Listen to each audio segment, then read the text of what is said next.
Michael Haight was born on January 7, 1980 in Seattle, Washington. However, at an early age his family relocated to Cedar City, Utah, following the completion of his father's dental school. As a child, Michael was a typical young boy who enjoyed baseball, basketball, and soccer. He achieved the rank of Eagle Scout and excelled in school. After graduating high school in 1998, Michael spent the summer working at a fish plant in Alaska. He quickly earned the position of line manager, overseeing more than a dozen men. His work ethic and dedication were recognized, leading to his promotion. Michael went on a mission trip to South Brazil as a dedicated member of the Church of Jesus Christ of Latter-day Saints. This experience further deepened his faith and strengthened his commitment to his religious community. Upon his return to the United States, Michael pursued a degree in business at Southern Utah University, where he graduated in 2004. At Southern Utah University, Michael met his future wife, Tasha Earle. They fell in love and married in the St. George Temple on May 10, 2003. Michael appeared to be the epitome of a devoted husband and father to outsiders. He coached his children's sports teams, attended their school concerts, and spent time with them sledding and doing projects in the garage. However, on January 4, 2023, the facade Michael had built around his family came crashing down. On that day, 8 bodies were found in the Haight residence, leaving investigators and neighbors alike shocked and bewildered. Early that morning, Tasha Haight missed an online appointment, and Michael, her husband, failed to report for work. Their colleagues grew concerned and contacted the police to perform a welfare check at the Haight residence in Enoch. Officers arrived at the Haight residence, but upon knocking, they received no answer. As they walked around the property, the officers observed that it did not appear as if anyone was home. Knowing that the Haight's had 5 children, the police contacted the Iron County School District to verify if any of the children were at school that day. However, it was discovered that none of the children were present. When the police arrived at the Haight's home, they cleared the premises to ensure no immediate danger was present. After a thorough search, they confirmed that no one needed medical attention and that there were no signs of an active threat. The Haight's lived in a single-story residence with a basement. Detectives arrived on the scene a short time later after the home was declared a crime scene. Upon entering the main bedroom, the detectives noticed that the 4-year-old Gavin was laying flat on his stomach, his head turned to the left. One of his arms was placed under his head on a comfortable pillow, while a blanket covered a portion of his body. Similar to Gavin, Tasha was only partially covered by the blanket. The detectives discovered an older woman on the other side of the bed. She was later identified as Gail Earle, Tasha's mother. Gail was also lying on her back, her head resting on a pillow. Like her daughter and grandson, Gail was partially covered by a blanket. As the detectives continued their search of the Haight's home, they entered Briley's room, where they found the 12-year-old girl lying in bed. She was slightly inclined and partially covered with a blanket. In Eamon's room, the detectives discovered a 7-year-old boy lying face down in the corner of the room. Unlike his siblings, he did not have a pillow or blanket over him. Sienna, Eamon's twin sister, was found in her bedroom, lying on her left side in bed, her head resting on a pillow, also covered with a blanket. Macy, the eldest of the Haight children at 17 years old, was found in her bed, her head resting on a pillow, and her body covered by the blanket. The detectives then found Michael Haight in the exercise room in the basement of the home. He was lying on top of a sleeping bag. All 8 victims were found dead from a gunshot wound. It did not take long before the detectives concluded that Michael Haight was the primary suspect. They theorized that he killed his wife, mother-in-law, and 5 children before taking his own life. As the detectives began their investigation, one neighbor provided crucial information that helped them piece together the timeline of the crime. The neighbor told the police that she had awoken at 3:30 a.m. to use the bathroom. Exiting her room, she heard a loud bang that sounded like fireworks. However, she quickly noticed that it was past the legal date for fireworks to be allowed in the neighborhood, leaving her feeling annoyed. The neighbor continued, stating that after the initial bang, she heard 2 more in quick succession. This noise was followed by a short pause, followed by another bang. That pattern continued, with a brief pause before the next bang, and a longer pause before a final bang. Based on the neighbor's statement and the condition of the 8 bodies found inside the house, the detectives speculated that the bangs she had heard around 3:30 a.m. were directly related to the events that unfolded that night. They believed that Michael Haight carried out the brutal killings during this specific time frame. During the investigation into the Haight family murders, detectives learned that an unnamed non-family member had reported abuse to the police in the Utah Division of Child and Family Services in 2020. This individual revealed that Macy, who was 14 years old at the time, confided in them about her fear of her father. That revelation sparked a further investigation into the Haight household. Following receipt of the DCFS report, Macy and her parents were interviewed separately.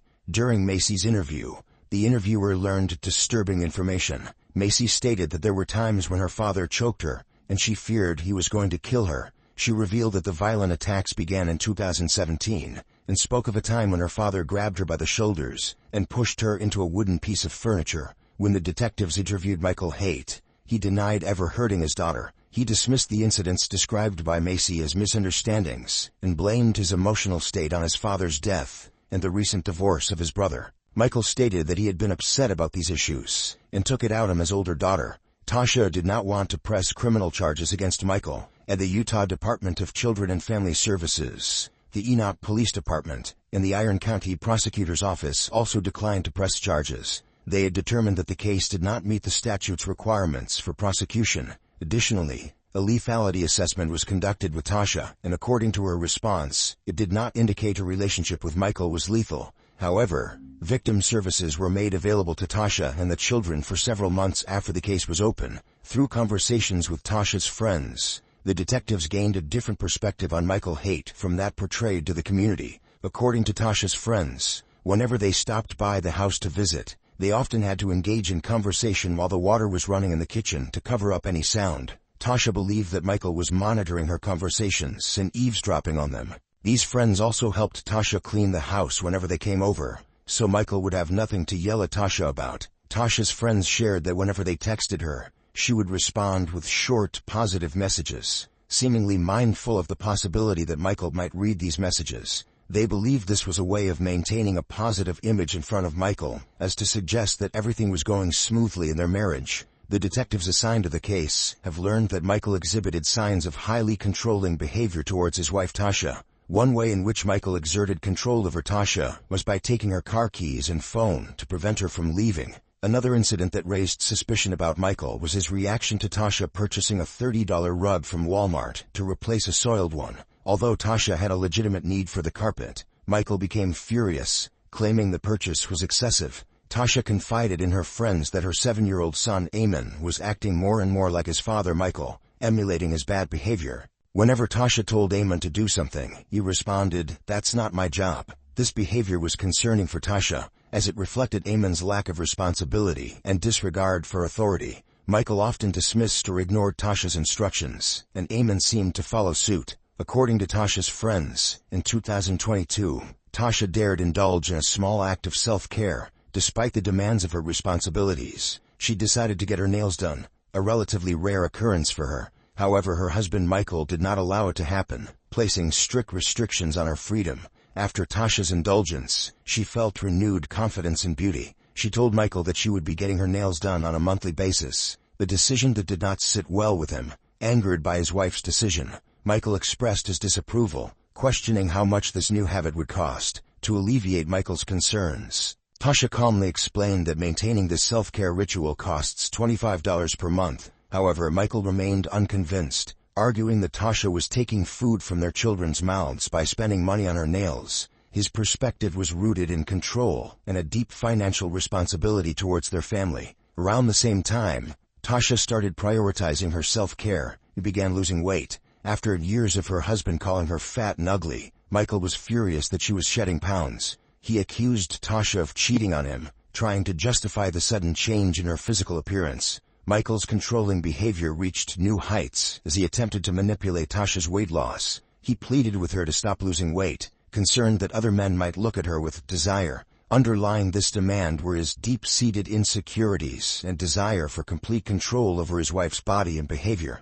Tasha's friends also told the police about when the family kitchen table unexpectedly broke, and Tasha needed to buy a new table. However, Michael refused to give her the money to buy one. Frustrated by the situation, Tasha decided to take matters into her own hands. She chose to refinish the old table, hoping to improve its appearance and functionality. However, this act of defiance did not sit well with Michael, as he did not give her permission to do so. Michael Haight had a stingy attitude towards spending during the holiday season. Despite his significant income, he provided only $100 to Tasha for each of their 5 children to buy presents. Tasha always gave her children a fulfilling Christmas. Yet Michael received a substantial paycheck from his job at Allstate. However, he refused to allocate additional funds to his wife and children, His rationale was that he didn't see the need to provide them with more of what he believed was rightfully his. Michael's obsession with reducing waste and conserving resources led him to impose strict rules on Tasha's household habits. She had to wash out and reuse plastic bags, even if they were used once or multiple times.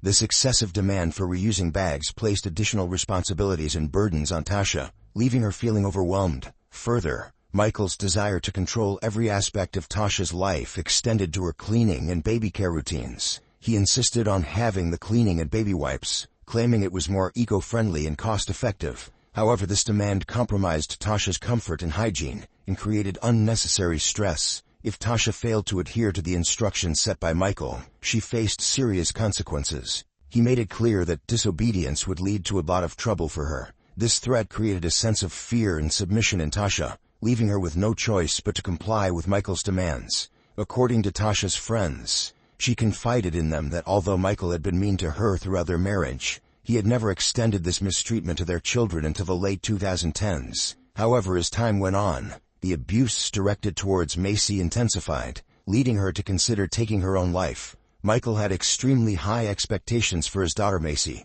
He expected her to earn straight A's all the time, even though Macy was already struggling with the weight of her father's abuse. The pressure to meet his unrealistic expectations proved to be overwhelming for Macy. Macy's friends told the detectives about another disturbing incident to the Haight home. Michael returned home one evening to find Macy with her head in her mother's lap. Angry and frustrated, Michael instructed Macy to get up and clean her room. This incident left Macy deeply shaken, as she recalled looking into her father's eyes and seeing them filled with hatred and pure evil. The detectives uncovered another incident where 7-year-old Briley was playing with a changing table and did not stop when Michael told her. This incident led to Michael blaming his wife, Tasha, for their children's behavior. He labeled them as the worst children in the world, who were disrespectful and awful. Michael not only blamed Tasha, but also called her fat and ugly, all in front of their 5 children. It was during this distressing incident that Tasha decided to pursue an exit strategy and file for divorce from Michael after 20 years of marriage. The incident, which showcased Michael's abusive behavior and lack of control over his anger, served as a wake-up call for Tasha. She saw the negative impact this behavior was having on her children and realized that staying in the marriage was not an option.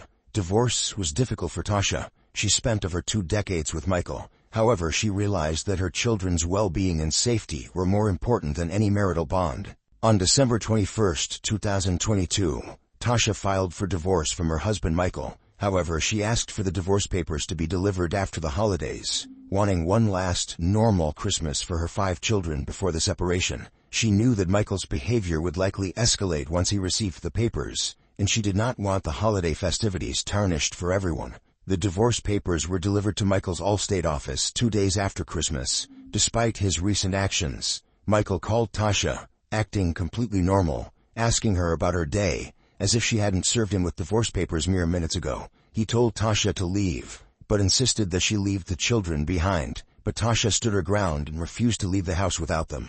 Despite Michael's demands, Tasha decided to take the children with her to her mother's home in Laverton, Utah. Later that evening, Michael showed up at his mother-in-law's house, attempting to convince Tasha to go for a ride with him. Tasha, however, refused, and confided in her friends that she had a bad feeling about going anywhere alone with Michael. After Tasha filed for divorce, Gail Earl, Tasha's mother, moved in to provide support for both Tasha and the children. However, Michael's actions during this time further exacerbated the situation. Michael did not vacate the family home. Instead, he chose to move into the basement, where the fitness room was. In this room, he slept on a sleeping bag with a pillow on the floor, with his clothes hung on hangers piled on a couch outside the door. Tasha confided in her friends that she had noticed a discrepancy in their children's saving accounts, which contained $20,000. She discovered that Michael had secretly transferred the money out of these accounts without her knowledge or consent. Furthermore, Tasha inherited several firearms from her father after his death, including hunting rifles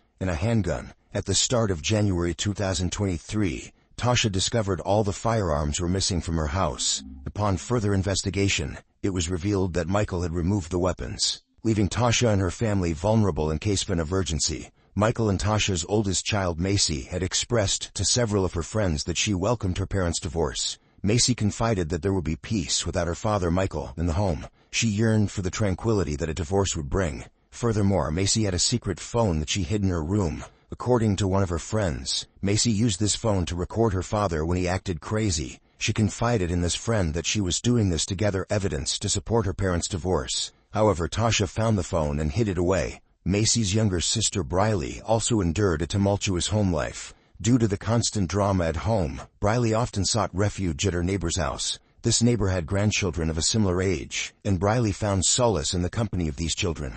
Briley disclosed to a friend that she was happy about her parents' impending divorce. She even mentioned purchasing some new books, but she refrained from telling her father out of fear that he might get angry with her. On January 3, 2023, Tasha met with her attorney to discuss her ongoing concerns about her divorce from her abusive husband Michael. During their conversation, Tasha revealed that although Michael was still living in the family home, she was relieved that he had recently relocated to the basement. Given Michael's volatile behavior, the attorneys pressed Tasha on whether she ever experienced any concern for her or her children's safety. Despite Michael's occasional outbursts, Tasha reassured her attorneys that she never feared for her or her children's well-being. In hindsight, it is clear that Tasha's optimism and misplaced faith in her husband were tragically misplaced. The investigation into the Haight family shooting was a harrowing journey for police detectives as they pieced together the chilling sequence of events that led to the tragic outcome. One chilling discovery stood out amid the digital evidence collected from the family's computers and cell phones. On December 30th,